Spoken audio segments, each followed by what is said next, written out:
আন্দোলনের অপর নাম নন্দীগ্রাম। সেই নন্দীগ্রামেই রাজ্য সরকারের মৎস্য দপ্তরের একের পর এক মৎস্য চাষ করে স্বনির্ভর হওয়ার পাশাপাশি নাম ছড়িয়ে পড়েছে রাজ্য এবং দেশ জুড়ে। বুধবার মৎস্য দপ্তরের উদ্যোগে নন্দীগ্রামে মৎস্য বিজ্ঞানী মৎস্য কাঁকড়া চাষ ঘুরে ঘুরে দেখে মৎস্য প্রশিক্ষণ শিবিরে মত বিনিময় করলেন। এলাকায় মাছের উৎপাদন বাড়াতে এবং আধুনিক প্রযুক্তির ব্যাপক প্রয়োগের উদ্দেশ্যে নন্দীগ্রাম ১ নম্বর ব্লকের মাছ চাষিদের উদ্বুদ্ধকরণ করছে নন্দীগ্রাম ১ নম্বর মৎস্য বিভাগ।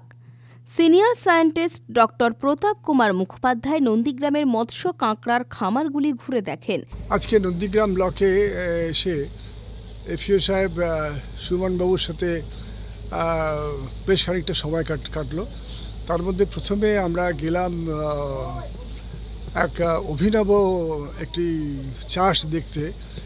সেখানে আমরা দেখলাম যে একটি ফ্যামিলি, বিশেষ করে একজন বাড়ির মহিলা কি সুন্দর করে বাক্সে কাঁকড়া চাষ করছেন, সেলাটা চাষ করছেন, খাবার দিচ্ছেন এবং অতি যত্ন সহকারে এবং খুব সাকসেসের সঙ্গে উনি চাষ করছেন এবং উনি সব ঘুরিয়ে দেখালেন এবং তার কর্মকাণ্ড দেখে আমি মুগ্ধ হয়েছি। বিশেষ করে একজন মহিলার পক্ষে এত সুন্দরভাবে যে কাঁকড়া চাষ করা সম্ভব এটা আমি আগে দেখিনি কখনো।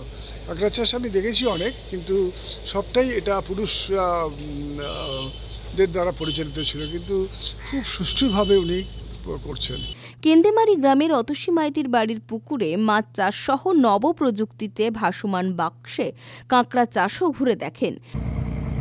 আজকে মৎস্য বিজ্ঞানী প্রতাপ মুখোপাধ্যায় উনি আমাদের নন্দীগ্রাম ব্লকে এসেছিলেন।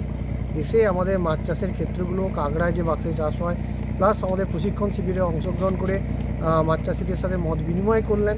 তো এই বিষয়ে আমরা আশাবাদী যে আমাদের যারা মাছ চাষ, কাঁকড়া চাষ, চিংড়ি চাষে যারা যুক্ত রয়েছেন তারা অত্যন্তভাবে এই বিষয়ে উৎসাহিত হয়েছেন এবং আমরা আগামীতে আরও বেশি করে ওনাকে নিয়ে যাতে মাছ চাষিদেরকে সংঘবদ্ধ করে বিভিন্ন সরকারি প্রকল্প রূপায়ণের মাধ্যমে মাছ, চিংড়ি, কাঁকড়া উৎপাদন বাড়াতে পারি, সেই বিষয়ে আমরা প্রয়াসী থাকব।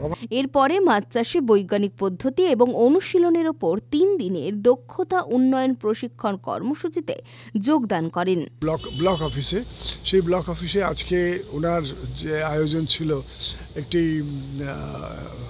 মৎস্যজীবী এবং মৎস্য চাষিদের সঙ্গে একটি প্রশিক্ষণের যে আজকে প্রোগ্রাম ছিল, সেই প্রোগ্রামে বিভিন্ন জায়গা থেকে আসা, এই ব্লকেরই বিভিন্ন জায়গা থেকে আসা বিশেষ করে সমবায়ের যারা এসছেন তাদের সঙ্গে মত বিনিময় হলো, আলোচনা হলো, মাছ চাষের বিভিন্ন দিক নিয়ে প্রশ্ন উত্তরও হলো এবং সর্বতোভাবেই মনে হয়েছে যে এটা বেশ একটা সফল আলোচনা হয়েছে।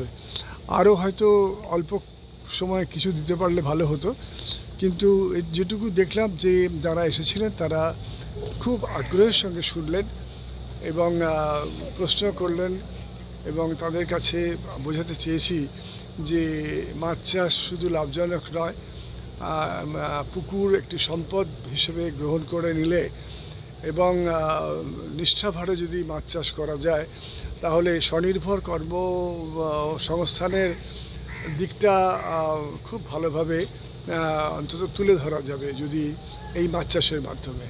সেই জন্যে স্বনির্ভর কর্মসংস্থান এবং স্বনিযুক্তির দিক থেকে মাছ চাষ বা পিসিকালচার একটা খুব ইম্পর্ট্যান্ট দিক এবং এই ব্লক থেকে তারা যে এই দিকটাকে গুরুত্ব দিয়েছেন এটা দেখে আমার খুব ভালো লেগেছে। আমি নিশ্চিত যে যারা প্রশিক্ষণ নিলেন এর মধ্যে যদি অন্তত 10 জনও সফলতার সঙ্গে মাছ চাষ করেন, আমি নিশ্চিত যে বেশ কিছুটা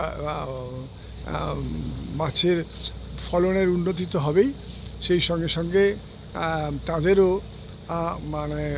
তারাও আত্মবলে বলীয়ান হয়ে আরও হয়তো কিছু করার চেষ্টা করবেন।